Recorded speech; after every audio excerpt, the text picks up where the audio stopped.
Live. Shalom.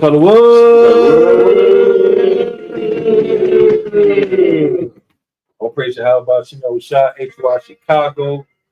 Ain't got no place to go because we trying to get up out of here and wait for the chariots to show. Hopefully the Lord just let us know one day and then that's it. We tired of this. We need some weather, some good weather, right? Some sun. Right. All right. And listen, man. I'll tell you straight up. God. Right. You can look today. Today it broke 50 something. Look, it was a beautiful bill. Yeah, man. Brother stayed from the beginning of the camp to the end of camp, man. For the most part, exchanged numbers with the brothers. I text him. This Gabar from this intersection and that intersection. He like, I got you. He texts back immediately, man. So, brothers is building. You learn more precepts of the Bible or more scriptures in the Bible than he ever did in his 23 years of being on earth. Yeah. It's a blessing to learn the scriptures. Right. It's a pleasure. Yeah. And they have fun listening to the scriptures. Right. When people imagine the Bible, they imagine a pope with the big ass hat, right? And it's a nun walking down the aisle with their hands together, kind of humming, right? With a Gregorian chant in the background, man. No, you can still be you up in this truth, right? But you just put away the evil of your doings. You can still be the bright, vibrant creature that the Lord made you to be. You can still be that. The Lord made you like that. So he told you to let your light shine in general. Let your light shine. Hey, and what's crazy about it too, as well, as you see, this why we got to be careful with our people, because our people know more than what they let out. Right. They just play dumb. They just play dumb. Exactly right. Like for example, you at work, and let's say you was a plumber, whatever this and that, and you've been doing it for 10 years or 20 years, all right? But you at work and you don't want everybody to know what you really do. So because they gonna expect more from you. Exactly, right. See that. So he's like, hey man, yeah, I'm gonna show you how to fix the pipe right here, how to line it up with the electrical right there, towards the wall, all of that stuff. And so you gonna ask, how you do that right there? You ain't gonna tell him, you know how to build the whole damn building from the ground up. Right. With no tool. Just show me how you do it. How you do it, right. Yeah, so you line up that angle right there, this and that. And then next thing you know, you're like, okay, you do it. And then you ask him extra wires by mistake because you don't want to, you're like, oh shit. And now he looking, you're like, wait a minute. No, it's something to this, brother. It's like, right. I didn't teach you that. Right. You want to do that, boy. Somebody that. And he's like, nah, I'm just figuring this out. Nah. And I think bro. Even to add to that point, because I think it's another perspective too, even with the brother today. Like, sometimes Jake don't want to be the smartest one within his circle. He don't want to show that or display that, even within his household. Because as you can see when you look back on the video, you learn new things about him. He's been hiding from us. He's been looking at him like, hell? You know, a spiritual man. You quoting the Bible, you up here mumbling the scriptures. Her jaw dropped. Like she just like, damn. I've been with you for this long. We got kids together. We got a kids. Oh, yeah, think about that. I know you've been having all this. You see that? Like, you see what I'm saying? So it's like, sometimes you don't want to show it. It is like, it's hard to display it in so much the dark space. Right. You be scared to be the light. You know why? This is exactly why. This is the book of Ecclesiastes, chapter 10 and verse 6. Folly is set in great dignity in the rich sit in low places. So basically, the world done made it cool for you to be a goofy, for you to be a dummy, for you to. It made you. The world condition you that intelligence and intellect, right, is lame now. That's how they literally condition you in those ways. It's okay to be the class clown, but to be a CEO with a CEO mentality, that's lame. How?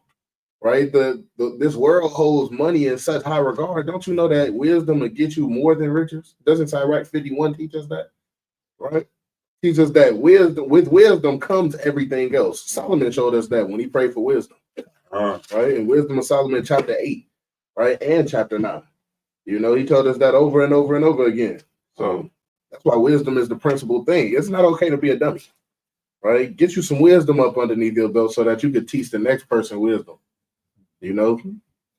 And I think that helps him today, like release the spirit that he been suppressing. Yeah, confidence. Bro, he felt comfortable. Oh, you had to hear about the Bible. Your name is Caleb Joseph. Right. Dr. Caleb Joshua. Caleb Joshua. Bro, No, Joshua Caleb. That's his name. Joshua Caleb is his name. No, remember, we asked him, what's your name? He said Caleb Joshua. Yeah, he said He said Caleb Joshua. Shoot, man. So you know what's crazy? Even in that. Even first name, last name, last name, first name. Right. Bro, you can't escape. Somebody told you about the Bible. You learned something already. Right. But you haven't had the point of trying to even being able to say it.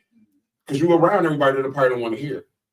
You see what I'm saying? And then I think even too, so I think it's beautiful today when it's like, okay, I've heard of some stuff, but now you connecting dots.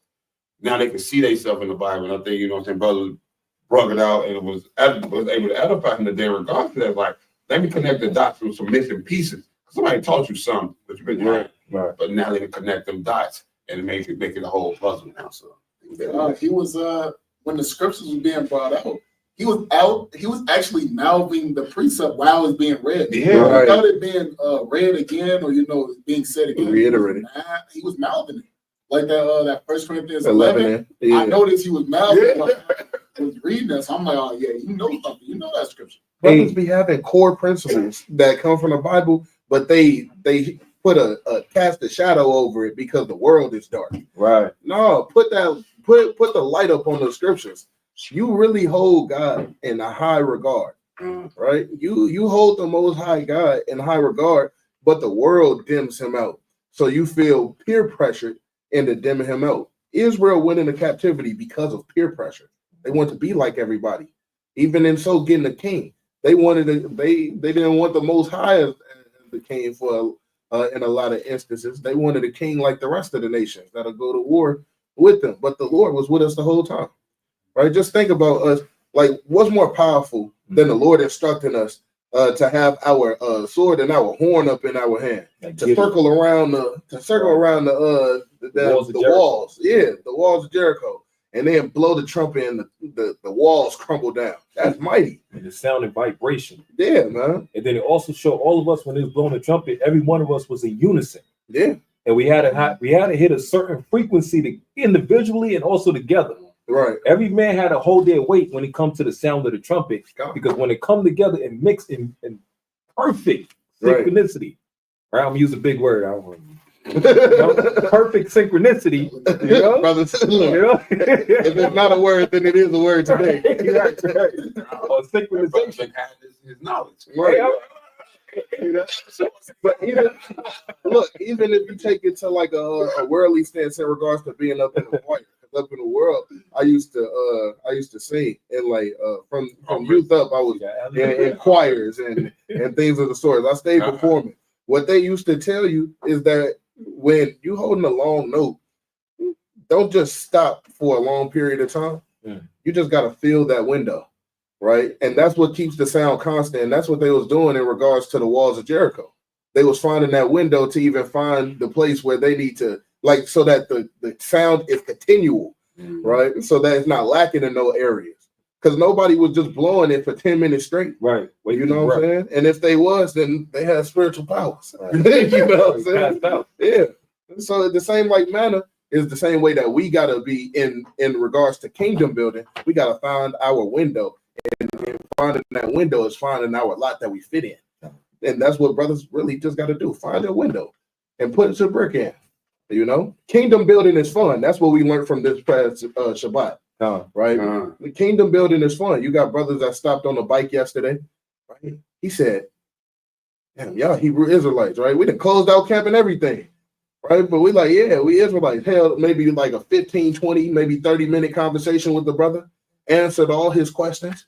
He took the flyer, and he like, man, it feels safe over here. Right. Y'all don't even got no thug. Like, it don't feel like thug or nothing. It just feels safe and holy around here. We like, that's how it's supposed to feel when you're around your people at all times.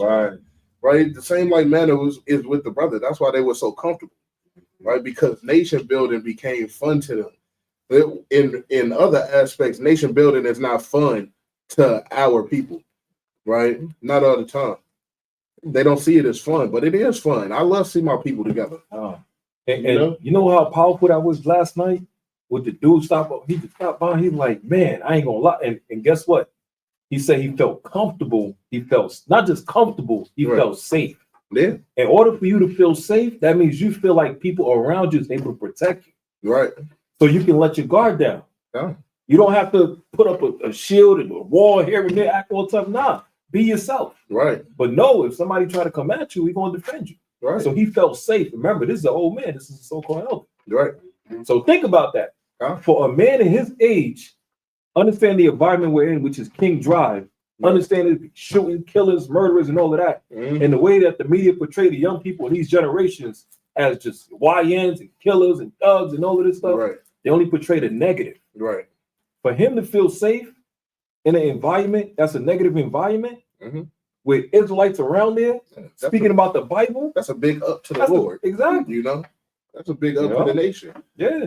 You know, like our elders do not feel comfortable around the youth today. Right. They wild and they nasty. They profane. You know, they're lascivious, man. But when you come into contact with the Lord, the men of the Lord, you kind of feel it. Like, no, this is different. It's different around. It's something about them. And he went up at O Block, man, right? And they telling him, "Oh no, brother, you mean what you say. you mean it. You really believe it. How can we be down?" You know what I'm saying? Next thing you know, you got brothers from O Block making videos on Vlad TV and and everywhere about we Israelites. That's just the impact that the men of the Lord have on brothers that ought to come in, brothers and sisters. And that's how you can see it's a spiritual fight more than a physical. Yeah. Because you wonder why, like, what am I feeling when I get in the presence, when I feel like the Lord is dealing with these people? Like, that's what people are feeling. Like, when they like, man, there's something about you, bro. Yeah. I'm just keeping the commandments, bro, and most of the time we don't be dealing with it. That's it. That's it. Like, it's simple like that, but that's how you know it's a spiritual thing, because even the elder yesterday, you can tell he's been in the presence of multiple people, or different kinds of people, from Muslims, Christians, and everything. Right. And we outside. And he asked me been in about their churches, right? And he'd have been in their churches, mosques, and places of temples or whatever. He's outside with us and like, shit, this is the safest place here. Like, I'm saying, like, he didn't put Sam in the kickstand on the bike. He didn't want to go. And I'm out to y'all. That's what happens when you pure already. Like, people coming around you, you know what I'm saying? They feeling that. They're feeling that spirit that's on you. That's going back to letting your light so shine before men. Right. All right. Let's get that quick precept. Matthew chapter 5. Matthew chapter 5. That man was shocked, Doc. It was unexpected. That's what he was. What the hell did I just walk into? I don't believe it. Felt like I'm in the kingdom. Matthew chapter 5, verse 8, it says, "Blessed are the pure in heart, for they shall see God." Right? For you not to be ashamed of professing who you are, right? You became pure in heart. Because you became pure in your mind. Not being ashamed and professing it to the people. Right. Like, we had so many people walk up recently and be like, "Oh, y'all Hebrew Israelites." Some will be like, "Nah, we ain't dumb." Right. Nah, but when you walk up to us, we Hebrew Israelites. And you are brother, exactly. Brother say you are too. Right? That's being pure in heart, right? But verse number 14 and 15 is a point. It says, "Ye are the light of the world. A city that is set on high or on a hill cannot be hid." So we're that light of the world. When people come around us, it's like, dang, it feels safe over there. Right. Like, can't nothing touch me. Yeah. Because what scripture say? Roughly paraphrasing, what is that? The angels of the Lord encamp around them. Yeah, Psalms 34:7. Right? That fear him. That fear him. Right? So they know, their spirit knows that the angels of the Lord are around us and protect us, even though that we're in the most dangerous parts of Chicago. Right? Verse number 15. Neither do men light a candle and put it under a bushel, but on a candlestick. This goes back to the brother that we know he got some understanding or some knowledge of the scriptures, but sometimes he wouldn't even bring it out. Like, here you can notice that his rib was just finding out about him, like, hold on, Oh, you know that? Boy, Him letting his light shine today gave her confirmation. right. And Like, it might you are for me, I need to follow you. And Right. she confirmed that at the end. Mhm. What's 3 things that you learned today? Well, I can't eat, pork, shrimp, crab, lobster, catfish, right? And I'm supposed to take care of the children. I'm supposed to reverence my husband. And Just like that. But even with the children, she's like, and what he teaches me. He Yeah, teaches right. me on how I need to lead the children. exactly. So she got a bit of confidence, like, oh, what a righteous man. Yeah. Like, that was a spiritual boost. Let's see You that. can see this, because when I went to Captain Gill, when she walked off, she Right. after her husband's neck and grabbed Right. her, like, He showed me represented. some even higher, like, and you had that in you. It's like it was a spiritual boost. Yeah. Him showing that wisdom gave confidence in his wife. Yeah. That's why you can't hide your wisdom, because showing your wisdom will give confidence to what your brothers, your sisters, your wife, even your child. So you can't hide it. You can't be that one that got a whole flame. You hide it under a bush. Right. You gotta put that thing on a candlestick and let everybody see. Right. You don't kind of put you don't light the menorah and then put the menorah under the table. On the damn table. Exactly. Right. So you gotta put it on high. You gotta show it. Look, Right. I remember when I was younger, right? I was my mom told me to look underneath her bed for something, but I couldn't see. There wasn't no flashlights, brothers didn't have cell phones. So you know what I did? Like, I used a lighter. And the plastic was on the bed. Oh yeah. I burnt the box underneath the bed. Right? And now later on down the line, she asked, who burnt my bed? I'm like, I don't know. It's a perfect box. How I'm gonna do that? You know what I'm saying? I'm putting that light underneath the bed. That's dangerous for you, man. You could burn up your comfort, literally, right? You could burn your comfort and make your comfort uncomfortable for you by hiding your wisdom. Because wisdom gives you comfort, man. So you gotta let everybody know, see your wisdom, and not up in a proud, puffed up way at all, Right. but give it to when it is necessary. Right, so this scripture, I know brothers know that I've been. Go ahead. It was a little bit more on this, even to your point of what you just said. No, go ahead. Is that and they giveth light unto all that are in the house. Yeah, Right. So you bringing forth your wisdom or showing it, so it shines a light onto you, but even onto the people that have it around you, right. around you in general. And even 16, just what he showed her today, what he showed his rib today. Let your light so shine before men, Right. that they may see your good works and glorify your Father which is in heaven. Right. Yeah. So she saw his good works today. Like, she saw another foundation that she didn't think he had. Right. Yeah. You know what I'm saying? That he probably hid, or they never displayed. Yeah. Like, she was able to see them good works, but ultimately was to glorify the Father in heaven. Right. Father, which is in heaven, man. So Yeah. Hey, and one thing as well, because remember you were saying 1 Corinthians 11, he was basically repeating it verbatim, right? So that's where in the New Testament, right? And then you asked him earlier, how many laws do you know? He was quoting the laws where? In the Old Testament. Yeah. Right. And he was damn near rapid fire. Right. So we're like, hold on, bro. He started off with thou shalt not commit adultery. Right. Yeah. Oh, Rick. You know? How many people y'all know that starts off with that one? Right. They say thou shalt not steal, thou shalt not kill. Right. And you know what it is? They're going to sidestep the ones that they're actually doing. Right. Yeah. So I ain't never heard somebody off rip say thou shalt not commit adultery. You see that? They'll say thou shalt not steal, but nigga, you just stole right now. Right. So now what happens? He's quoting stuff that he know in the New Testament, and then also the laws he went rapid fire in the Old Testament. Right. And after he went after the fourth and fifth, I'm like, damn, what the hell on, bro? Right. You know Right. more than a pastor. Right.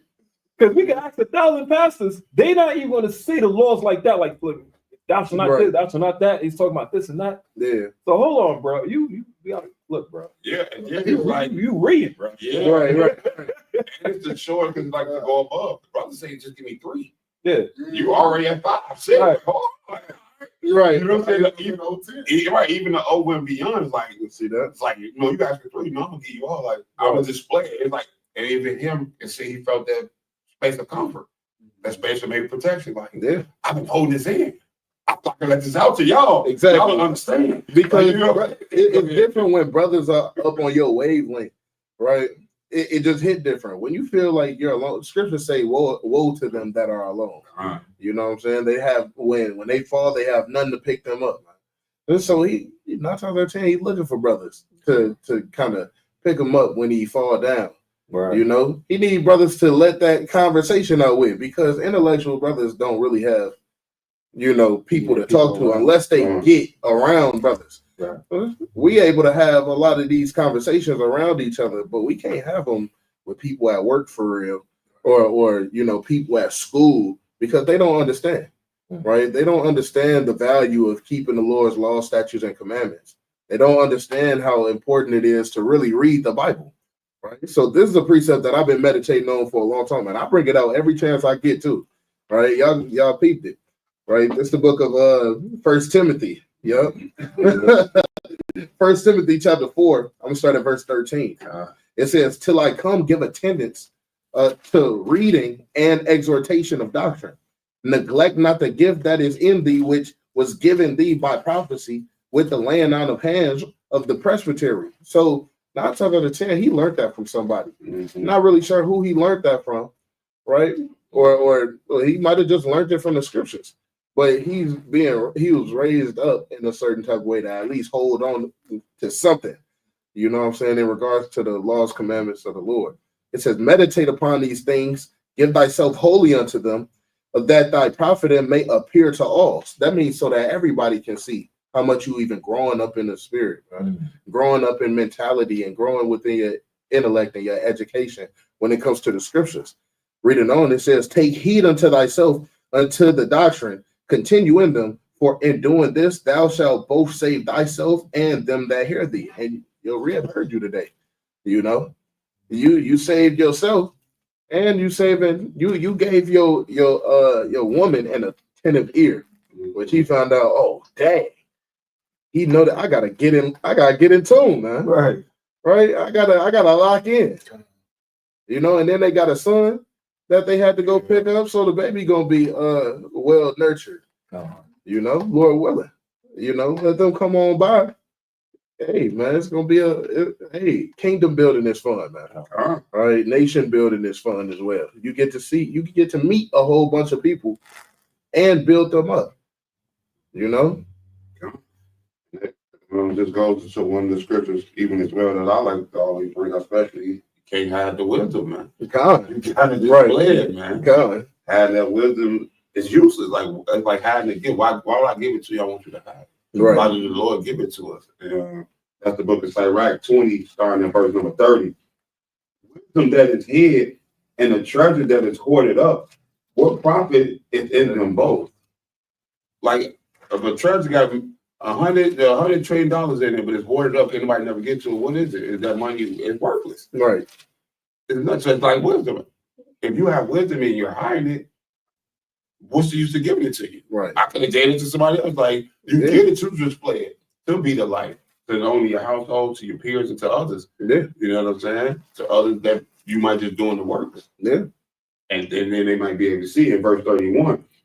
Better is he that hideth his folly than a man that hideth his wisdom. You're less than a fool. Right. Because a fool don't have it. So he's showing you who he is. It's like, but you have it and you're not being able to display it.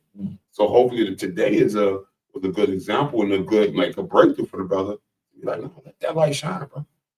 Eat that wisdom. Show that wisdom. Don't dumb down, in the world, you dumbing it down. Like, don't dumb it down. Right. Like, you know what I'm saying? Don't play dumb. Yeah, man. Like, show them talents and display that wisdom that somebody has taught you, and even hopefully now getting the pieces now to be able to now teach and have a full understanding. Right. Somebody taught you the broken pieces. So we just kind of put the rest of the pieces to the puzzle together. Now, hopefully you got a full understanding. You be able to display it. Yeah, quick precept to that. This book in Solomon chapter 7 and verse number 13.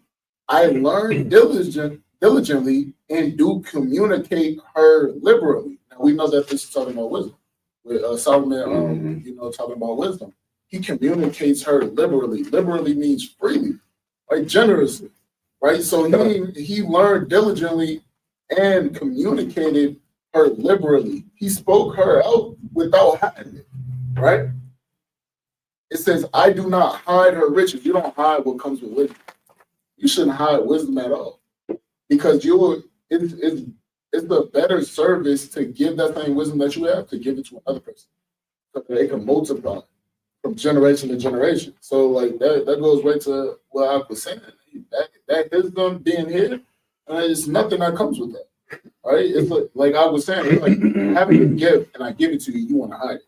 That's like me telling you, hey, don't show nobody a baby. That could be an example to others. Give stuff, man. Get something, better. It lifts up your people to do that, man. A lot of people got wisdom. And even there'll be some jakes just on the street. You know what I'm saying? I'd be able to think that got some wisdom. It's just some people don't want to listen, and there's some that don't even want to share that wisdom. Like Gabar was teaching one time, he had the elder walking by, and how do I get wisdom? Can you give me some wisdom? The elder just walked up the street. Mm-hmm. You what you hiding that for? The younger generation need that. So there's no reason people should be hiding that wisdom. Okay. Especially when it comes to 14 too. Verse number 14. For she is a treasure unto men that never fail, which they that use become the friends of God, being commended for the gifts that come from learning. Gifts, man, you become friends with God. It's a pleasure to share that thing. You waking up the sheep. You waking up people. You waking up people that maybe need it. You planting. You giving people seeds so they can maybe go home and plant in the Lord, and the Most High God, Yahweh, can water it. You know what I'm saying? But so it's like it's great things coming with that. Why hide great blessings from yourself? Why share stuff? You know with that wisdom and stuff like that, man. Yeah, I got one. 1 Peter chapter 3 and verse number 7. This is 1 Peter chapter 3 and verse 7. It says, likewise, ye husbands, dwell with them according to knowledge, giving honor unto the wife as unto the weaker vessel, and as being heirs together of the grace of the life, that your prayers be not hindered. So the knowledge ties into wisdom and understanding, right? Because knowledge ties into information. Wisdom is you applying that information, right? And know when to use it in certain situations, right? So what happened today at camp, with him starting to, I know this, I know that, I know here and there. Yeah, brother, you don't understand. The Lord is blessing you right now. Because if another dude look at y'all situation, let an older man, 70 years old, he don't give a damn about the young people no more. Right. Because he like, this generation finished. He lost all hope. That's why he was so excited yesterday. Like, what the hell? Mm-hmm. See, one of y'all told me y'all like y'all age or whatever this and that. Mm-hmm. So y'all would have listened, man. Look at the brother today, 23 years old. Found out Danielle is 20-something years old. Right. And remember, his wife was okay now. Okay now. Man, we got a chance. Right. Like, no. Yeah. So husbands, dwell with your wives according to knowledge, wisdom, understanding, study, know your scriptures, apply that wisdom, lead by example. And God. Can you guide somebody you don't even know who he's supposed to be? The tools you're supposed to use, the information you're supposed to know and have. And they might come to you about this question, that question here and there. They expect you to answer it. If you don't know the answer, well, go to somebody that knows the answer. Learn that to know. So you could teach it unto your wives as well. You all learn from each other. And that's again what the brothers brought out even earlier as well. Like, yeah, we can learn from each other. But I did see that that was a good thing of it's two things. One was that was good to see that, like, yeah, bro, like, so you thinking sometimes people see us on the street and thinking we older. Right. Especially even you all, Danielle, why you think y'all way older? So like y'all disconnected. Like, nah, bro. The same age. Brothers ain't 30 yet. Y'all in the same age group, you see what I'm saying? So it hit differently. Like, no, so don't think like, oh, I'm gonna wait till I get older to get that. Like, no, do it now. Because you got brothers right here that's doing it. Because they're the same age group. And then I think even too, when we gave out when showing your wisdom and doing stuff, it helped me for being a witness. You know what I'm saying? Because I'm gonna bring this the book of Hebrews, chapter 13, verse 17. Obey them that have rule over you, and submit yourselves, for they watch for your souls, and they must give account, that they may do it with joy and not with grief, for that is unprofitable for you. I want to have grief when I have to give an account on them brothers. Because if not, I gotta be like, hey, no, he ain't poor, bro, or he hid his wisdom. There's gonna be with grief, but I gotta get it. So, help me help you.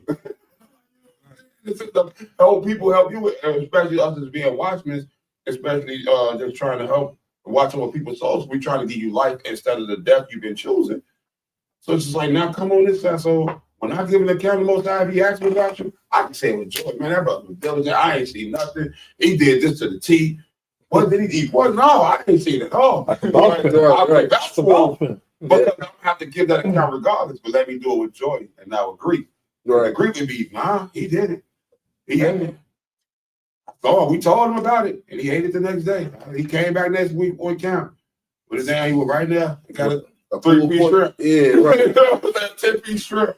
Or got some catfish. Right. You know what I'm saying? So that's what having that wisdom kind of helps us as well when we have to give those accounts as well. So that comes from a place of, when it comes to wisdom, you got to really love wisdom, right? You got to really love these scriptures. Shoot, before I pull this one, I got to pull another one. Pull it. Right? You know? Now, this is from the prologue of Sirach. Right? Oh, God. Now, let me see, because it's like one big old verse. All right. Now, this is the prologue of Sirach. I'm gonna just get straight to the point.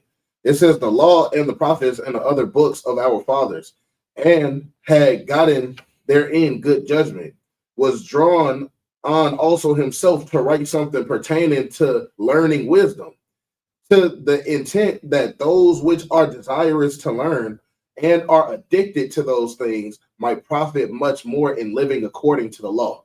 You have to get addicted to this wisdom. You got to get addicted to the scriptures, right? So much to the point we read books about the history of our people from various sources, one of which Dr. Rudolph R. Windsor, right, from the Babylon and Timbuktu books. They said that the Jews of that day, they walked around with their history. We do that today. We love our history so much and our law so much that we go to work, right, with our Bible. We go to mom's house with the Bible. We go to the bathroom with the Bible, man, because we don't want to miss no precepts. Right. You know, we want to catch all the wisdom. So you got to be solely addicted to this wisdom. And that's why wisdom is really should be your first love, right? Coming into the truth as a man, you're automatically married. You're married to wisdom. Let me go to Wisdom of Solomon real quick. Right? This is the book of Wisdom of Solomon, chapter 8 and verse number 1. Wisdom reacheth from one end of the earth, one end to another mightily, and sweetly does she order all things. I loved her and sought her out from my youth. I desired to make her my spouse, and was a lover of her beauty. Right? That wisdom has a cheerful countenance, right? It makes the man's countenance cheerful, right? Sometimes brothers use that specific precept just to the beauty of a woman. But how much more comely and more delicate is the beauty of a kakama, which is wisdom in the paleo, right? So you got to kind of say, man, hey, yeah, I'm married. What's her name? Kakama. You know, her name Wisdom. Right? I'm married to wisdom up in this truth. That's my first read. Is wisdom, first and foremost. You know? I've been thinking about this for a minute, right? I think I told y'all this too, right? So when it comes to wisdom, that spiritual wisdom, why not, since we set ourselves up to want wisdom so much and be like, she beautiful, look how Solomon looked at it, you know what I'm saying? And we all need that. Why not place that spiritual wisdom into your life?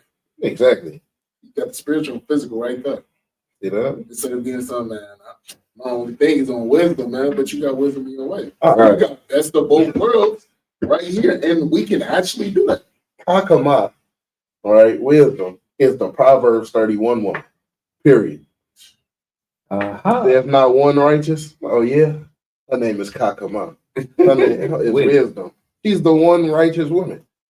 You know, in the scriptures, there's many righteous women, but she's perfect. She's a palace of rest. You know what I'm saying? The scriptures liken our women as pillar of rest, but I believe it's up in Psalms when the Lord is going to liken them unto a palace when we get up in the kingdom. That's going to be a beautiful time because they're going to be one with their sister wife, being wisdom. All right? That's why the name I gave my wife is the Pabra Kakama. Enlarged spirit of wisdom, because I want that to be an example. Yeah. I want that to be that Proverbs 31 long. I gotta work hard, man, because you know how it go in captivity. You know what I'm saying? These, you know, since we going off sometimes, but you know, as men, we gotta work hard to make sure that our wisdom stay in wisdom and our women is on that straight and narrow and righteousness. The Lord told you from the beginning that it was going to be hard. In Genesis chapter 3 and verse 16 on down. All right, let's just pull that real quick. I got one after. Con. Right? You say Genesis 16? 3 and 16. 3 and 16. Con. You got a thing, you got Right. When he gets silent, that means he done worked up a lesson real quick, right? Right? This is Genesis chapter 3 and verse number 16. Unto the woman he said, I will greatly multiply thy sorrow and thy conception. In sorrow thou shalt bring forth children, and thy desire shall be to thy husband, and he shall rule over thee. And Adam, he said, because thou hast hearkened unto the voice of thy wife, thou hast eaten, and have eaten of the tree which thou commandest thee, which I commanded thee, saying, thou shalt not eat of it, cursed is the ground for thy sake. Right? When you read about Zion, Zion is likened unto a woman as well. Right? She's the mother of us all. Right, she's that ground, right, for the most part, and in the same like manner as the women, the soil, right. You have to work hard to till that ground, right? Because what? Let me grab Genesis 3 and 16 in the ESV real quick. Watch what this is. Right. Give me 1 second. Genesis 3 and 16. Hey, and quick thing, everybody think the Bible is harsh, the King James Version. Boy, you check the rest of these other versions. Right. You're like, damn, wait a minute. For real. It's like a apocrypha. Like, wait a minute. Right. Hold on, brother. Right. Let's do it. I beseech thee. Right. I pray thee. I pray thee. Have mercy, brother. For real, man. Cool. Genesis 3 and verse number 16. Grabbing it from the blue letter real quick. In the ESV. Right? Satan trying to freeze this. Nope. Let me see. Bible comparison. And Extremely sharp victory. Somebody grab it. I'm tweaking out. On Genesis what? 3 and 16 up in the ESV. Mine is bugging out. So this is Genesis chapter 3 verse 16. ESV is coming from Bible. It says, to the woman he said, I will surely multiply your pain in childbearing. In pain you shall bring forth children. Your desire shall be contrary to your husband. Your desire shall what? Your desire shall be Contrary to your husband. Can you read it? But he shall rule over you. Let's see that. And that's what we have to till the ground and working in order to eat of the bread that comes from it. We have to work by the sweat of our brow. That meant something. That means that in order to get the works, the righteous fruit that you want from your rib, you're going to have to work very hard and toil and labor for it. The Lord made it like that. So the Lord was telling Adam, shaping up, sport. You know, you need to put in a little bit more work than what you've been putting in. You know? So but once you get her up in order, then your children going to be up in order. Right? It really started with you. Pursuing the Psalms chapter 128. Right? The blessed is the man who loveth the Lord, roughly paraphrasing. And then his children shall get up in order. right? His wife shall be up in order, then the children shall be as a fruitful vine and as a strong olive tree, right? And the olive tree is basically indestructible, right? It's literally fireproof. The corkscrews, you can't really burn a corkscrew, right? A corkscrew is made out of olive tree wood. That's what it's made out of. And so having a child that stands firm on the Lord is really the goal. That's ultimate goals from the scriptures, right? How you think? First Samuel 25, boy. And I'm gonna say this. Listen, man. As Israelites, like the Lord even said in Romans chapter 15:4, everything is for our learning's sake, right? First Peter chapter 3 and verse 6 and 7, it speaks about Sarah and how she dealt with Abraham, right? In Genesis 12, it speaks about Sarai and Abram, Right. Before the Most High gave him that blessing of the covenant, right? Book of Judith, which is a whole book of a woman called Judith, right? The book of Susanna, right, is a book of a woman called Susanna. And even Ruth, man. Even Ruth. A lot of people don't talk about Ruth. Who is an example of what it means to follow a righteous woman, being Naomi. Right. You know? So look at this. You have a book for a woman called Judith. You have a book for a woman called Susanna. You got a book for a woman called Ruth, right? You got a book called Book of Esther. Right. So the reason why I'm saying these statements, because I got to ask this question. Sisters, what are you reading? You have books of women that are examples in the Bible, Israelite women. What are you reading? Are you actually reading these books? Right? Because the Lord has given you a blueprint on certain sisters you got to follow according to the Bible.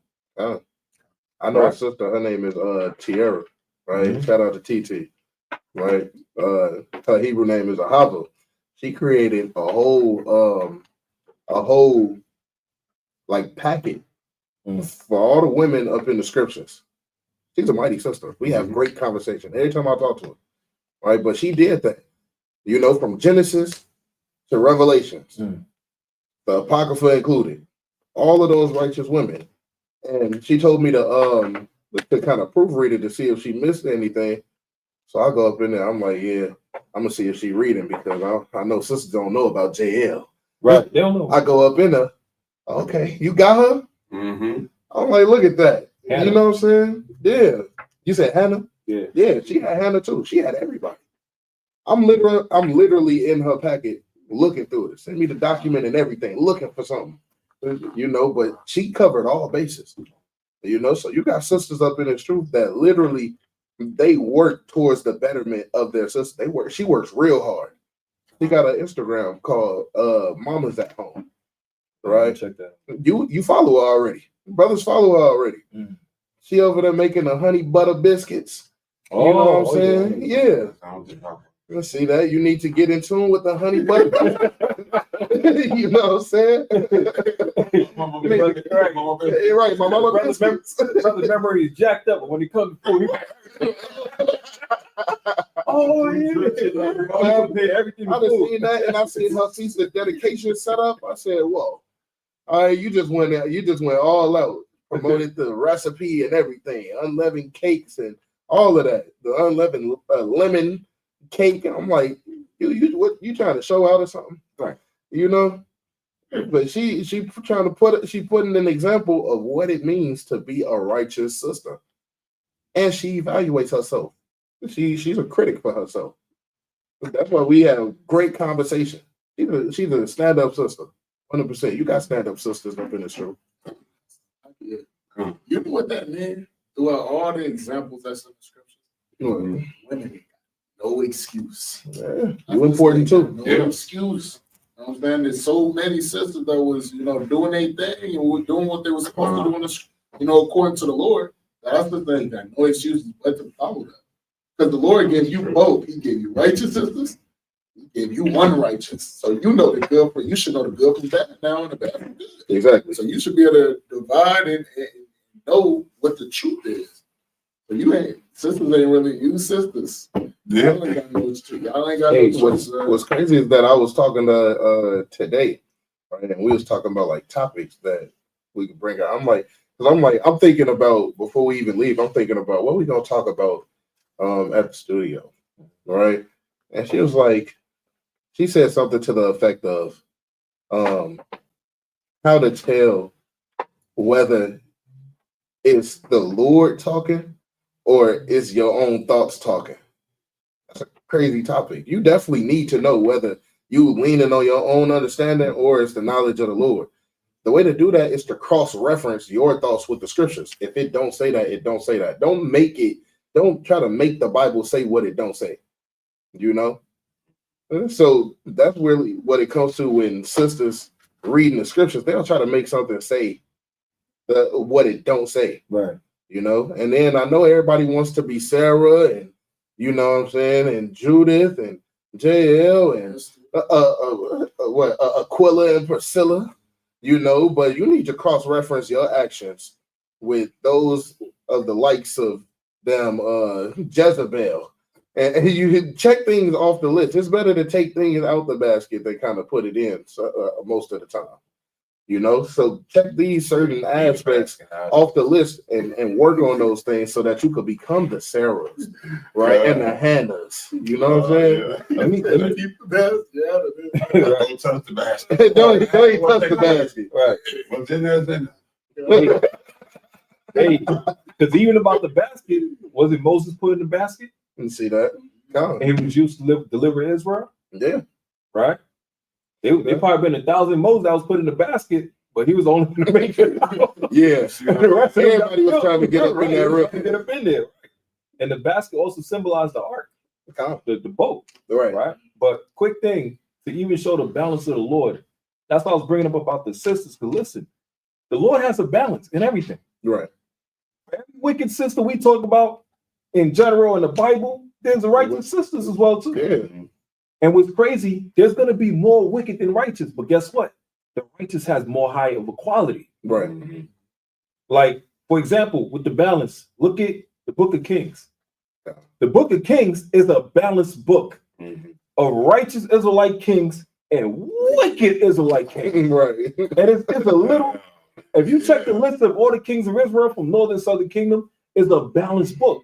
Yeah. You're like, all right, this one was righteous. These 5 wicked as hell. This one was righteous. These 7 wicked as hell. This one, what the hell? Right. And think how the Lord works off of percentages too. Yeah. Right. He works off of ratios as well. Yeah. What did Elijah say, man? I alone remain a prophet of the Lord, man. You know, 7,000. Yeah, man. It was 7,000 up on the back end. Elijah, but it was him versus them 850 prophets of Baal, and he stood on his 10. So even when you feeling alone, you still got to stand on your 10 because you're not alone. The Lord with you. Hey, you know? and the thing with that as well, even if people watch anime, Elijah was modeled against all the rest of the ninjas that came together against him, destroying them. Right, because he brought that meteor, which is that fire. Right. Remember the first dude that came in? He thought he could beat Mazda. He jumped in first he line. Was powerful. Right. He got and Mazda hit him with a 10,000 hit combo. Right. The rest of them looking like, oh, they try to back up against one man, against damn near an army of 500,000 different villages coming together, lightning, fire, water, here and there, there's some different villages. One man came in and ripped through all of them. Right. So that's how Elijah was doing. Vlad Tempest, right? On the Dracula movie, the Dracula Untold movie. Oh, yeah. He went inside the army and ripped them apart. That's the best Dracula movie. God, Dracula Untold, Vlad Tempest. And I was going to say, mind you, Israelite. Even two things too when we were just talking about sisters in the book. So even like the sister you brought up.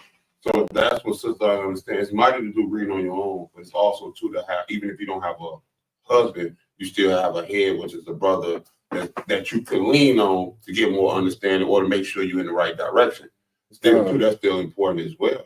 You know what I'm saying? Because it's something I had to go back and like, oh, you know what? Yeah, come on, let's go read all the women. What man I read? Like, let's go read all the women's stories. Because I need you to see the mighty women. Then you read them on your own, then we're gonna come back and I'll read it. We're gonna come back and talk about it. Because that's something too as brothers have to do as well. Just have to have them read that. Like, no, go look at that. Okay, what you get from that? Because you might hear the story, but no, you got to see why they went through and what they went through and what they had, the diligence they had and different things as well. Then now let's read about the other side. It's like you're gonna be either one. You know what I'm saying? So sometimes we try to show that, but even two sisters, like when you breed on your own, still get with somebody that you trust, a good brother that can still make sure you're going in that right direction. Because there's a mighty book, but it's still like, all right, let me send this to a brother who I respect, who I think, got his head on the shoulder that the Lord dealing with, and let him kind of proofread. And it's like, oh man, like, yeah, you're going in the right direction. Keep going. You see what I'm saying? That's a powerful thing. She put her skills to the test every time. I'm gonna show you the honey butter biscuits. Send all of that. Yeah, I'm sending all that. Homemade butter, homemade bread. No bread maker.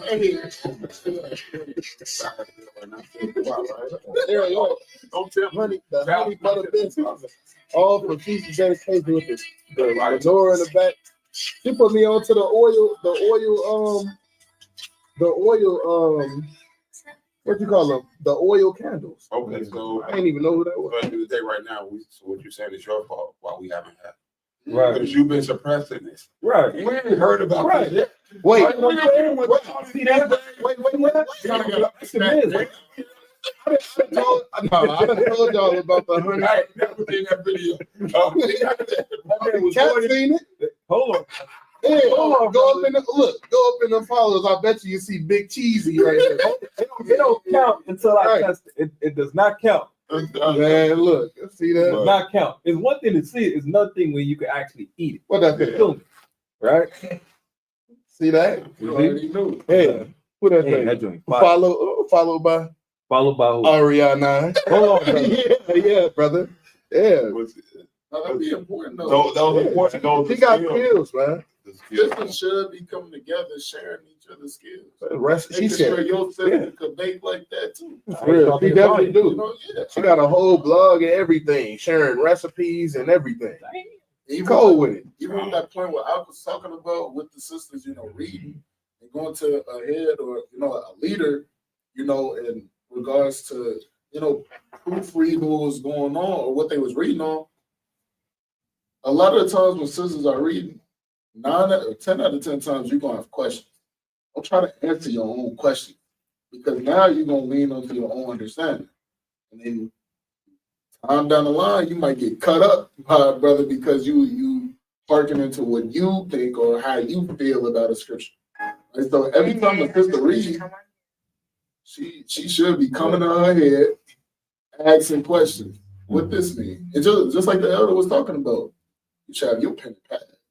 You should be writing down notes every single time. Like, give a brief summary of this chapter that you just read.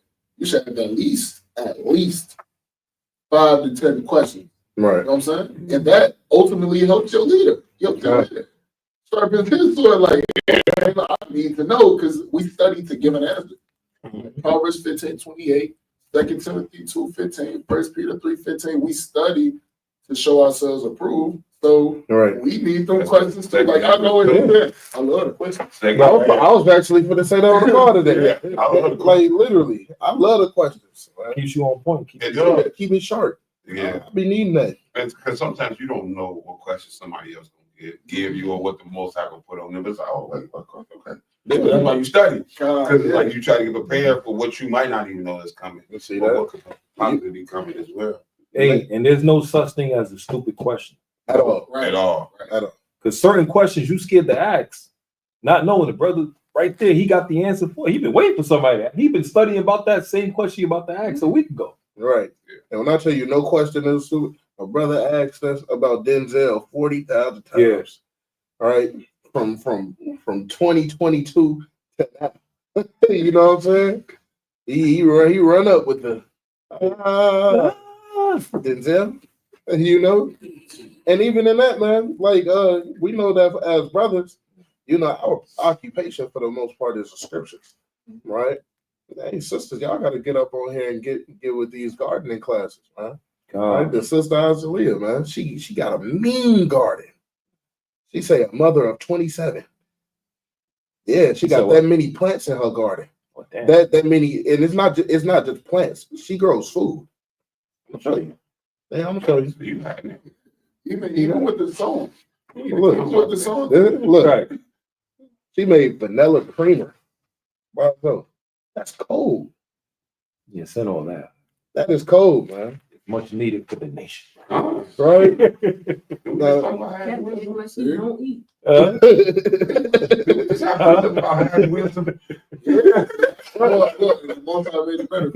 Hey, don't cut me. You know what I'm saying? But she's in a cannon and all this. Look, man. She over there canning. This with her own like food, you know, growing. What the sisters at that's making these classes, man? Right. You know, That's make right. them classes. Cause hey, man, I want to be a husbandman up in the field. Oh, Yeah, I wanna be having. Look, this brother, he growing kumquat and lettuce and watermelon. Don't let me get look, and that's just like a Judite, man. Right, growing watermelon. Yeah, you see that? Me and Diala ran past a bunch of seeds and everything. You know, Walmart they sell like literal vines, like for grapes. They sell those. You know, but they not seed. They don't have seeds up in them. But hey, man, you know, you can get how you get it sometimes. Actually, You that's know what I'm a mighty saying? point though, because and that's what even sisters could get from that as well. It's like you have things that brothers could get from. Right. You know what I'm saying? Because of what your duties are. Because we're going highways as your duty taking care of the home and doing stuff in the, like planting gardens, stuff like that. Like we can learn from that. Because what if something happens? I want to keep that thing going. Right. Just how I want to build you up to be a Judith. Right. If I leave, you still can be a person of the nation. Or the mother and the Maccabees. Yeah. If I leave, you know what I'm saying? You're going to at least go down even righteously, even if our kids got to get killed. I want to build you up to that way. So it's like, that's my job, what I'm doing. Right. So your job is not little. It's major for the family and for the household and for the people as well. Yeah. Like that's a major thing, you know what I'm saying? Because they can trouble. Yeah.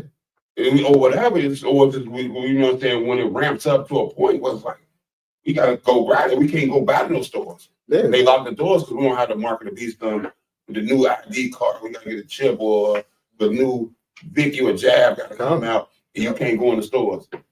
For sure. We got to be girded up. Brothers got to learn along with sisters, right? The sisters does, you know, gardening and things of the sort, planting and growing. That's an apocalyptic skill. Brothers got to learn apocalyptic skills too, right? Brothers on the low been learning how to track and hunt, right? That's what I've been looking into, right? Just to learn how to track and hunt, just so that in the times to come, if going gets tough, then we get through the tough obstacles. You know, that's true. Learning how to quarter deer. We getting ready to slay the lamb for the Passover, right? Yeah, we need those skills, man.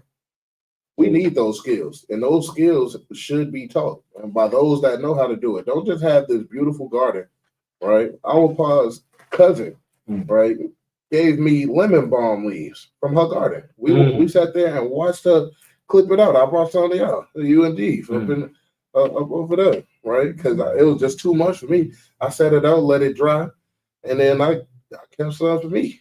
You know, she brought out peppermint leaves as well. You know, those things, those are needed, right? Those skills are needed. Don't try to hide your wisdom, right? The Lord gave you those things by the laying on of hands by the presbytery, like we read up in 1 Timothy chapter 4. Hey, let me bring this out. 1 Samuel chapter 25 and verse number 2, right?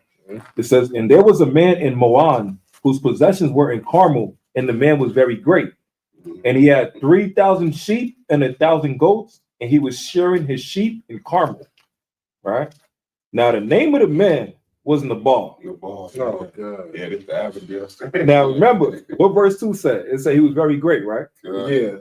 But you about to find out what he was great in. The name of his wife is Abigail, and she was a woman of good understanding and of a beautiful countenance.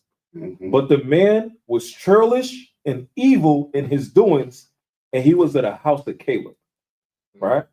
So the Lord said in verse 2, he was a great man. But what was great about him? His money. That's what was great. It wasn't his wisdom or his knowledge. So his money was there. That's what made him great in that aspect. Right. But it said he was an evil man. Right. So now, verse 4, and David heard in the wilderness that Nabal did shear his sheep. So now we're going to jump on down because David, basically what happened, he protected Nabal's sheep and their sheep herders and all of that, shepherds and everything, right? Mm-hmm. And David just asked Nabal if he could just give him some food and some water, for him and his men for the work that they put in, right? Nabal got the money. He got the riches. But what is he missing? The wisdom. He don't got the wisdom. You a fool.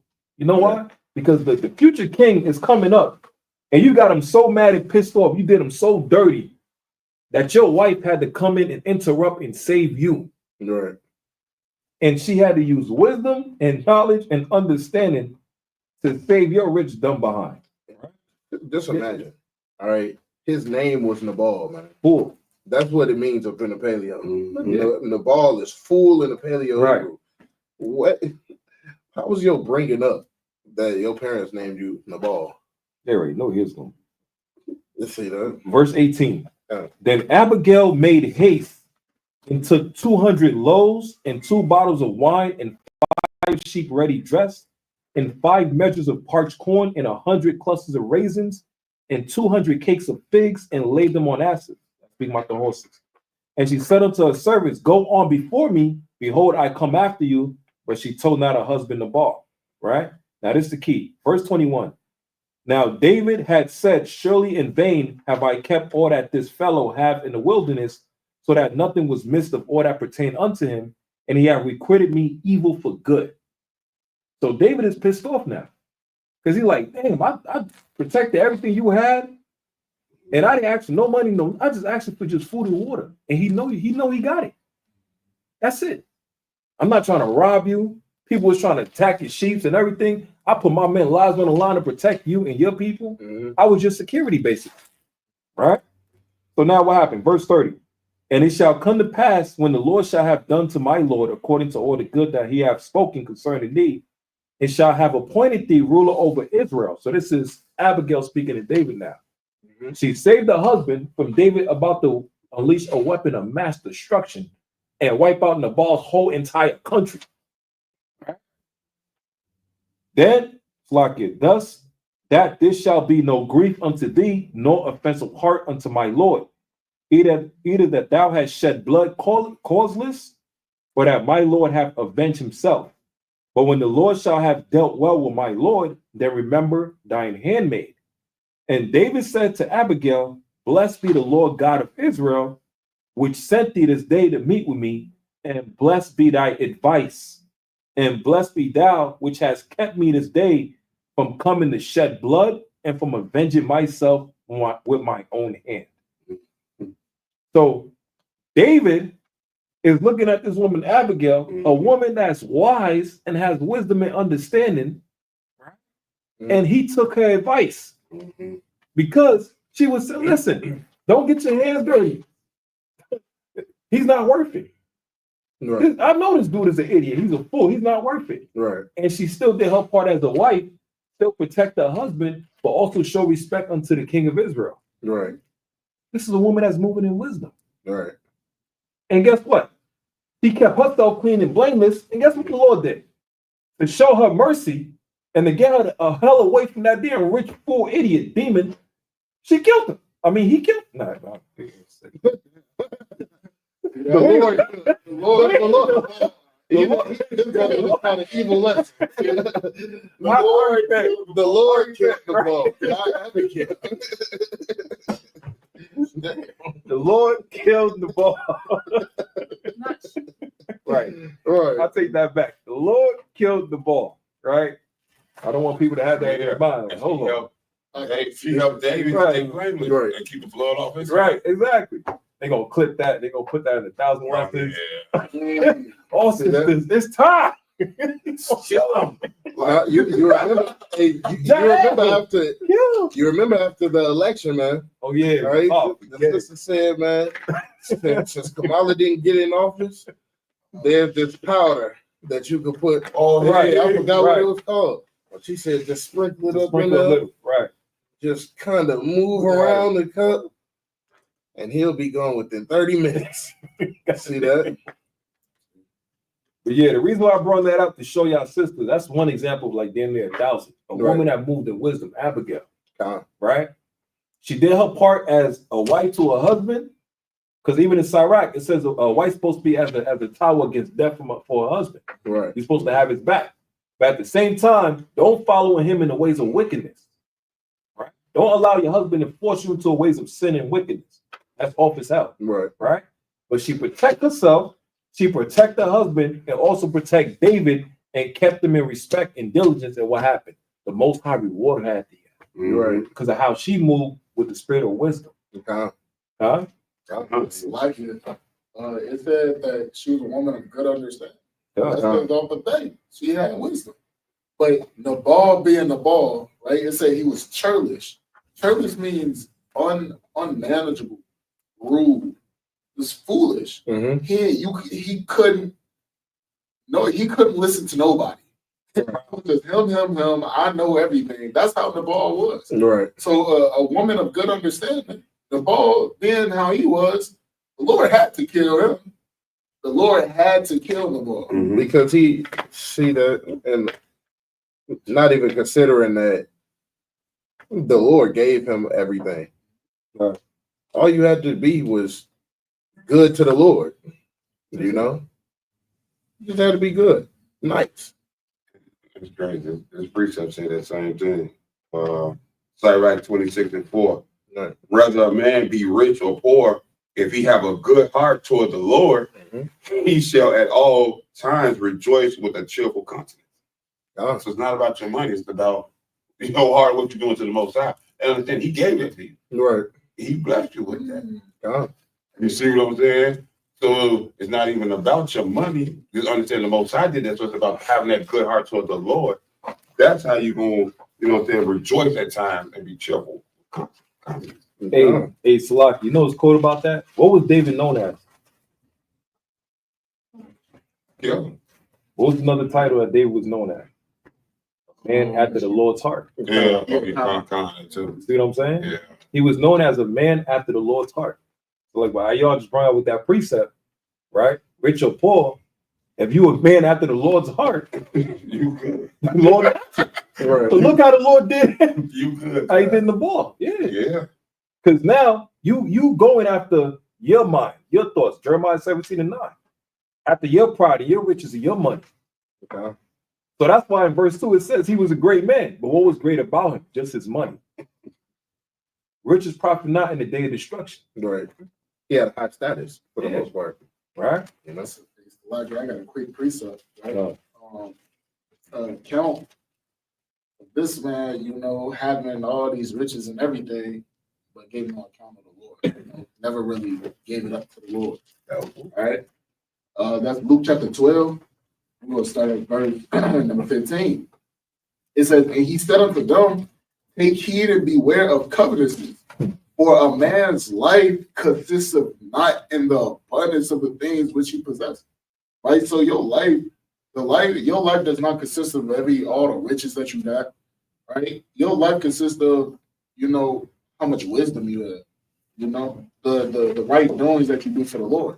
It don't matter all the cars you got, right? All the gold you might have saved up in your P.O. box, right? It don't consist of all those things, right? Verse number 16, it says, and he spake a parable unto them, saying, the ground of a certain rich man brought forth plentiful. And he thought within himself, saying, what shall I do? Because I have no room where to bestow my fruit. So there's a man that has many, many things, but he has nowhere to put it, right? And he said, this will I do. I will pull down my barns and build greater. And there will I bestow all my fruits and my goods. So this is a man of not only just rich, but what comes with those riches when it comes from the world. It comes with pride. It comes with greed. It comes with all these things that accumulate up to wickedness. So what did the Lord say to him, right? Verse number 19. And I will say to my soul, thou hast much goods, laid up for many years. So he really talking to himself instead of thanking the Lord, right? That's really important to really thank the Lord for the things that you have, right? Laid up for many years. Take thine ease, eat, drink, and marry. But God said unto him, thou fool, this night thy soul shall be required of thee. So the Lord, out of all his pride, the Lord said, you fool, oh, you finna die tonight. I'm finna take your soul now. You did all that saving for nothing. Exactly. And it's different. Like, you saving up all these riches for yourself. You're not thinking of nobody else. You're not thinking about your nation. You're not thinking about your children. You're not thinking about your wife. And ultimately, you're not thinking about the Lord. So what the Lord got to do? Just like he told him, I require your soul. Right? Thou fool, this night thy soul shall be required of thee. And then whose shall those things be which thou hast provided? After I kill you, then where those things gonna go? Right? Who you gonna give them to? Right? So this is he that layeth up treasures for himself and is not rich towards God. Right? We need to be looking forward to being rich towards God instead of being rich for ourselves.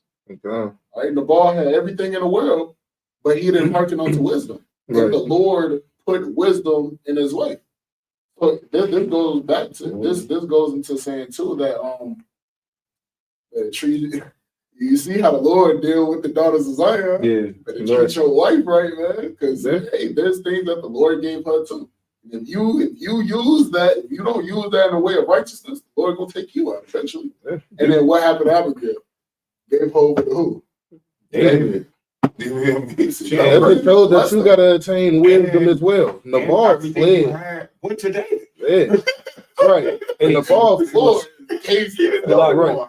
Real quick, that's a perfect precept. I done used that precept 100 times. That right there. I never thought about connecting it with the balls. Right? Now look what's crazy. Yo, that's literally the perfect precept for the story of the ball. Look what's crazy. The same chapter, 1 Samuel 25 and verse 36. And Abigail came to Nabal, and behold, he held a feast in his house, like the feast of a king. And Nabal's heart was merry within him. He was very drunken. Wherefore she told him nothing, less or more until the morning light. But it came to pass in the morning, when the wine was gone out of Nabal, and his wife had told him these things, that his heart died within him, and he became as a stone. And it came to pass about 10 days after that the Lord smote Nabal, that he died. That's the precept for that we just brought out. Luke chapter 12. He became bitter against her. Right. That's what it's saying. His heart became as a stone. He became real bitter against her. And 10 days later, because he was bitter against a woman that exuded wisdom, right? The Lord took him out, killed him. Literally. And remember, the Lord even said in Luke chapter 12, he said, you fool. Mm-hmm. That's Nabal. Right. Your name means fool. Right. You fool. How do you say fool? Right. Right. I'm going to require your soul tonight. Yeah. He hit him with the Shang Tsung. And snatch his soul right out of his damn chest. Right. He girded himself, instead of girding himself up with wisdom, he girded himself up with things that are tangible. Right. Quick precept, right? This is the book of Matthew chapter 13. And I'm going to start at verse 21. It says, yet hath he not root in himself, but dureth for a while. For when tribulation and persecution arise because of the word, by and by he is offended. So he became offended by wisdom. Nabal became offended at wisdom time and time again, to the point where his heart sank, right? And he was bitter towards her. It became as a stone, right? And the Lord killed him. It says, he also that received seed among the thorns is he that heareth the word and the care of this world. But the deceitfulness of riches choke the word, and he becometh unfruitful. He didn't attain to the words of the Most High God because he had everything in his possession already. The riches of this world choked the wisdom up out of him. A gift destroys the heart. So his heart was far from the Most High God. and even far from his wife, who was given wisdom of the Most High God, and he didn't listen. He didn't hearken. Right? He didn't hearken to wisdom at all. He didn't care about the Lord at all. He's just in the mind state of I think Wisdom of Solomon says that his very life is as ashes. Yeah, right. Wisdom of Solomon too. Yeah. No, I think it's either 2 or 7. Or either 7 or 13. His life is as ashes. Let me go to Wisdom of Solomon real quick. Well, Right. finish, boy. Finish. Yeah. Right. Let me see. Might be 15. Wait, hold on. Let me see. His heart is ashes. Yeah, The Wisdom of Solomon 15 and 10. 15 and 10. The other one and 2 is Wisdom of Solomon 2 and 3. Right, 15 and 10. It says, his heart is as ashes, his hope is more vile than earth, and his life is less value than clay. For as much as he knew not his maker, and him that inspired into him an active soul and breathed in a living spirit, but they counted our life as a pastime and our time here as a market for gain. For say they, we must be getting every way, though it be by evil means. He had that money over everything, spirit. He didn't care about the wisdoms of the Most High. He didn't care about none of that, right? He just, I got the honeys, and I got the money. You know, that was his spirit, and that's why the Lord killed him, because he should have held wisdom as the principal thing. You know what's crazy about that story too? Is who you disrespected. The Lord. But who's on the earth that Nabal was disrespected? David. David, which the is king. heart. Right.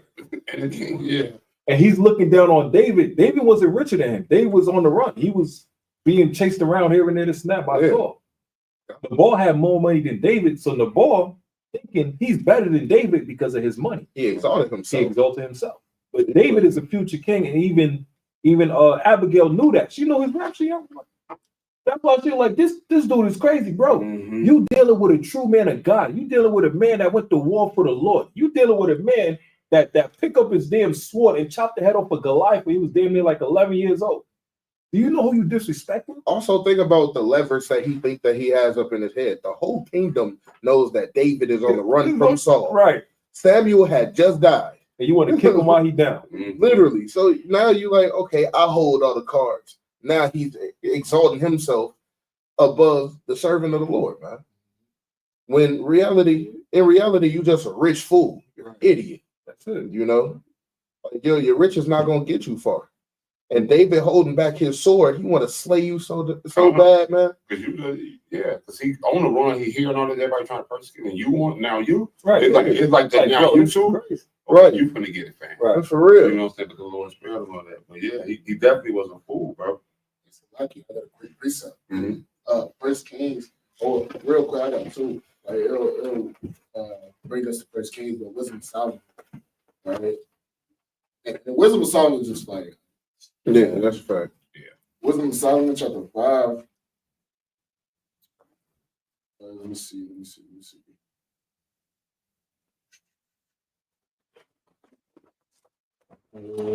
see what I want. Trying to look for that precept. 14. Nah. What are you talking about? They prayed for wisdom. I think it's That's Wisdom of Solomon chapter 7. 7 and 7. This is Wisdom of Solomon, chapter 7, verse number 7. Wherefore I prayed and understanding was given me. I called upon God, and the spirit of wisdom came to me. So, how many are praying? Nepal having everything in the world, right? Except for wisdom. He ain't never prayed for wisdom. Ever. Because he had all the money, he had all the gold, he had all the asses, right? He had everything you can ask for. But what was different with David? He had wisdom. What was different with Abigail? She was a woman of understanding. She had wisdom that Nabal should have listened to, right? But with Solomon, with an example with Solomon, he asked the Lord for wisdom above all riches, all everything. But you notice how Solomon was one of the richest after he gained wisdom. Right? Right. Now bring us to 1 Kings chapter 3. Right? 1 Kings chapter 3, and I'll start at verse number 9. All right. This is 1 Kings chapter 3 and verse number 9. All right.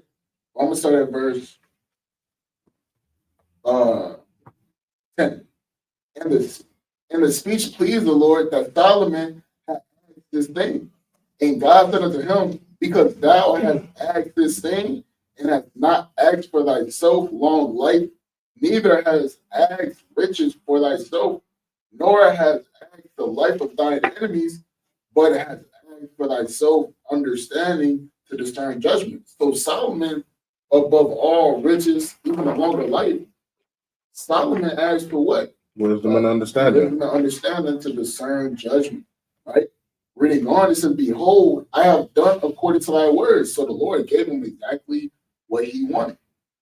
Lo, I have given thee a wise and an understanding heart, so that there was none like thee before thee, neither after thee shall any arise like unto thee. So there was nobody before or after Solomon, right?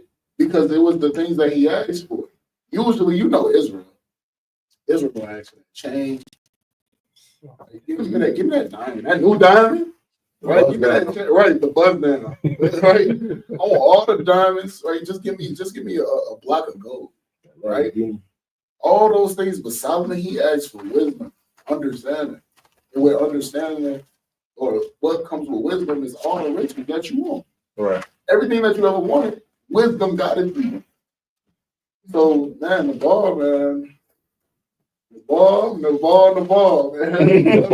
ball till you fall. Right. You learn about The ball till you fall. Because if you got characteristics of the ball, you'll end up falling. Like you got to look at the ball story and check those aspects out of your life. You got to literally read it. Literally, right? Expeditiously. You got people looking on their phones. Right.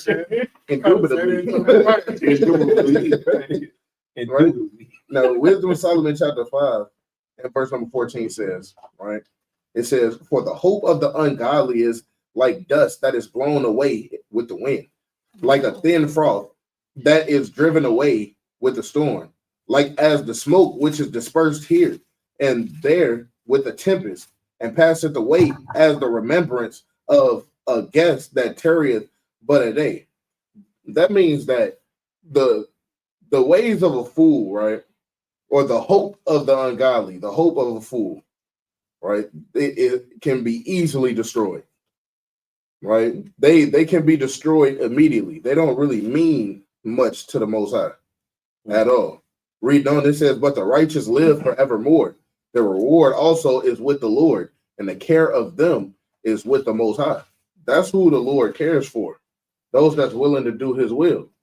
And speaking on Don Yala's point about Solomon, right, in regards to his prayer, right, which is found up in Wisdom of Solomon.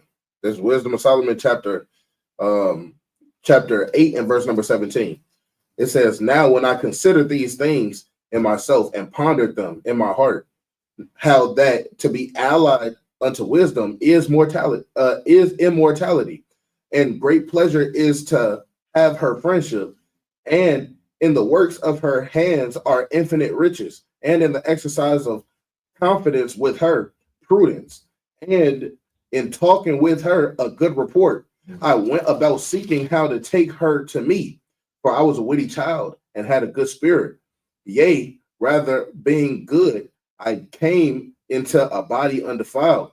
Nevertheless, when I perceived that I could not otherwise obtain her except God gave her me, and that was a point of wisdom, also to know whose gift she was. I prayed unto the Lord and besought him, and with my whole heart I said, O God of fathers, O God of my fathers, and Lord of mercy, who has made all things with my word, and ordained man through my wisdom, that he should have dominion over the creatures which thou hast made. So basically, he goes into the prayer that Solomon goes into the prayer that he prayed to the Most High God. Basically, an in-depth breakdown on it, right? When in Kings chapter 3, it's kind of compacted just to save you just a little bit of time. Like it talks about up in Second Maccabees, I believe, chapter 2, chapter 2, I believe, right? Just to save you a little bit of time. But Solomon knew early on out that wisdom is immortality. Wisdom lives forever. And when you attain her, you go according to her ways, right? And it is likened unto her because you cleave unto her. That's your rib, right? Wisdom is likened unto a woman for your sake because she belongs to you. And Ken, you know what's crazy about that? When he said wisdom is like immortality, because if it's a good advice or good example, right? Even till this day, we're still talking about it. Right.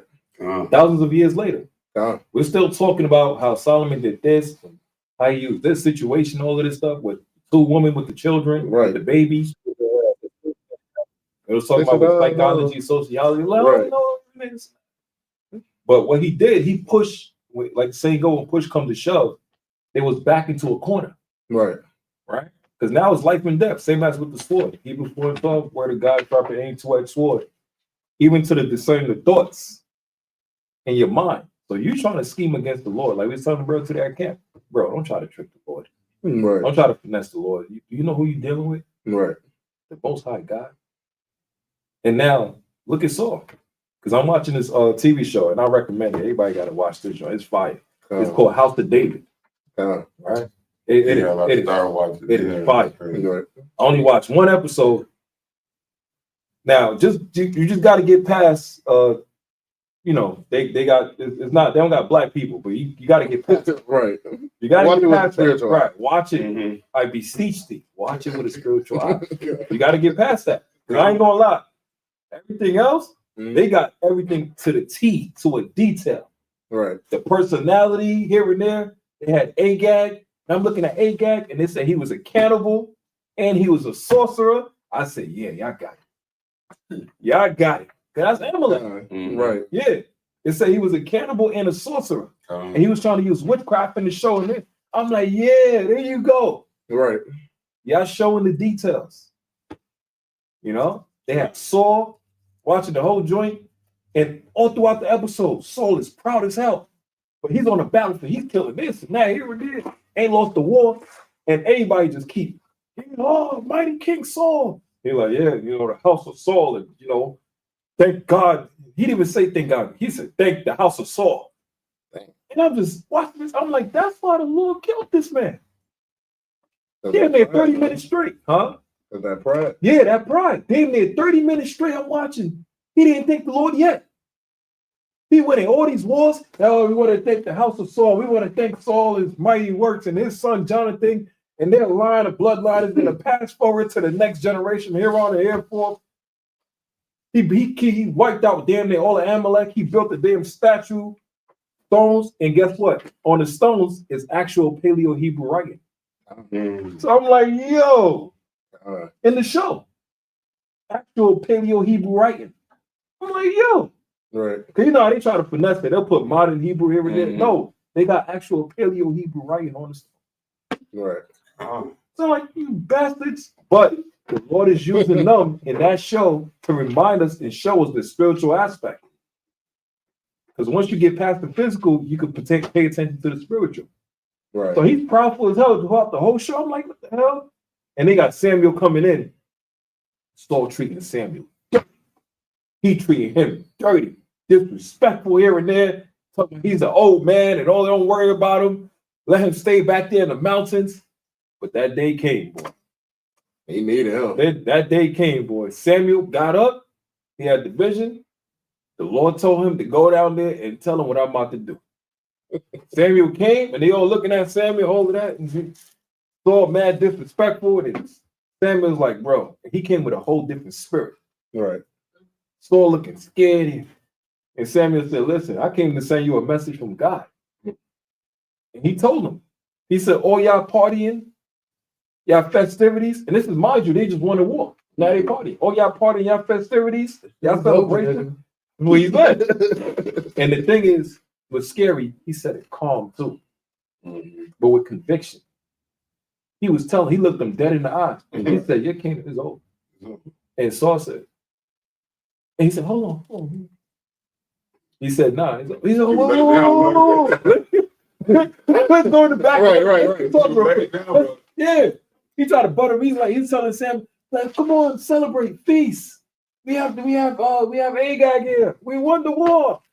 And Samuel kept telling him, we won the war. Samuel look at him dead in the eye like, nigga, you finished. And Saul treated Samuel. Like, Saul be like, you lying. No. He knew it was serious. Bro, I'm telling you, bro. The man Saul had the cup. And he was like, hold on. Samuel is over you. And they all looking like, wait, like he a party pooper. They looking at Samuel like he a party pooper. And Saul getting scared now. Now he want to hold on, man. He got closer. Let's talk in the back. Let's not do it in front of here for everybody. He went to the back. And Saul like, my friend, what happened? Why you don't? What's going on? What do you mean it's over? He said, listen, I loved you, man. You was like a son to me. Saul tried to mock him. The Spirit of God got on Samuel. And Saul looking at him, and Samuel looking through his damn spirit and soul. And he took his hand and put it on his damn shoulder and brought him down.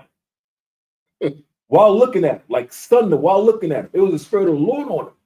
Because it's like that father with his son. All right, I was letting you do your thing here and there. Now, nigga, I'm about to show you.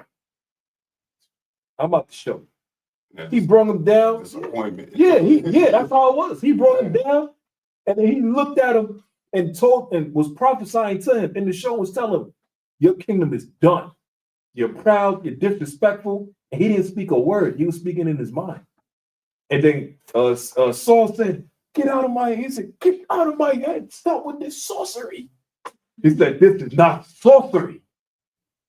And you could feel the fear in him. Like, he said, basically, how dare you say this is sorcery, nigga? Right. This is the Holy Spirit, nigga. You done. Right.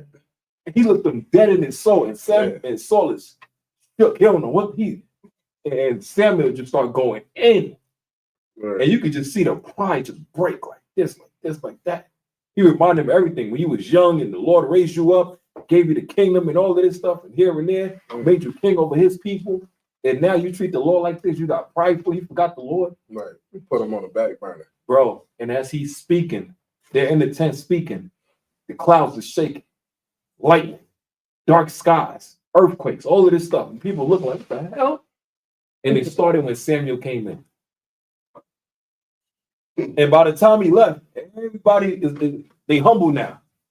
Wait, now they want to respect Samuel. Right. And Samuel said, it's over. The Lord told me to go anoint somebody that's better than you. And his soul is shook. He's crying. He's like, no. Finished. No coming back. Yeah. And mind you, he didn't lose a war. When he was celebrating, he was winning many battles. That's why that pride came in, like pumped up and all this. And I'm watching the show like, this is crazy. The level of detail they put into it. I'm like, damn, this nigga had to go. The pride was just oozing, man. Right. That's the way it's all ever go. Yeah. Yeah. That show is fire. I gotta watch that. I was shocked. I ain't gonna lie. Yeah, House of David. I sent the link on Amazon Prime or something. Yeah, I just seen it. I ain't paying, bro. I ain't. Right.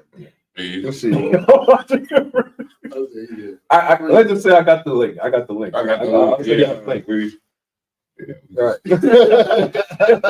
All right. Well, so we gonna take it's all proud though. Just proud time.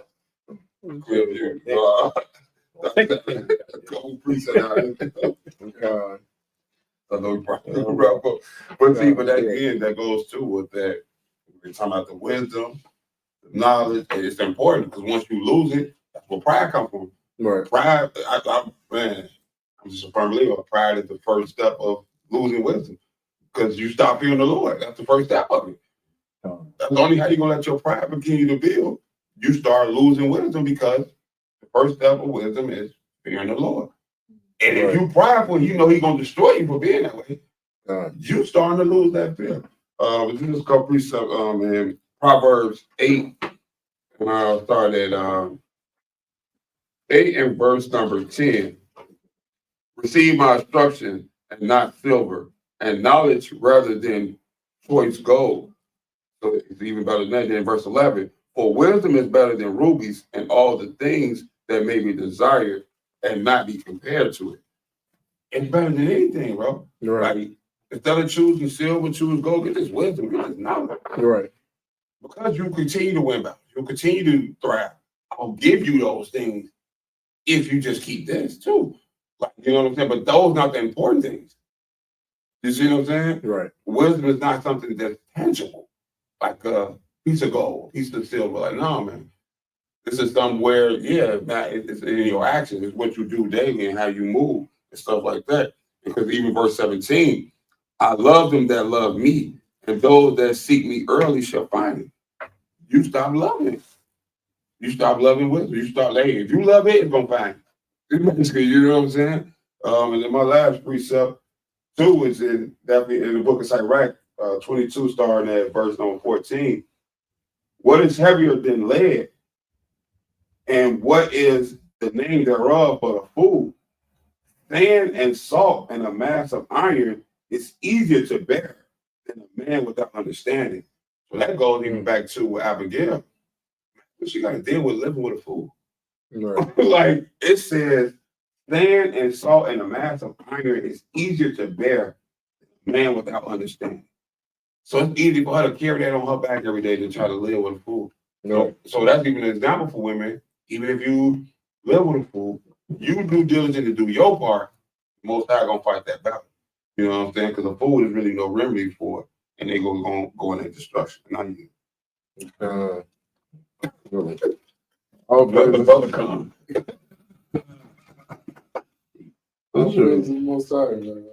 I'll praise it to y'all about your shot. That concludes the Sabbath lesson. You know, basically, we touched a lot of topics today, but mainly the topic was based off of kingdom building and re-examination. Mm-hmm. You have to examine your spirit. And the way that you examine your spirit is by going according to the wisdoms, the stories, the proverbs, the songs, the laws of the Most High God, right? And just because it's not, look, don't be a new story in this book. Oh, yes. You know what I'm saying? No lesson. Right. That's right. That might be a whole new lesson, but don't be a new story up in this book. Let me show it to your forefathers. That's exactly. Wait, even Manessa like this. See that? I did this, but I ain't do that. Don't be like that. Just keep yourself on a righteous spirit and keep yourself up on a righteous wavelength. Always keep yourself connected to the wisdoms of the Most High, and you'll prosper in all that you do. All right. So, Kwame Yashala. Kwame Yashala. Shalom. Shalom.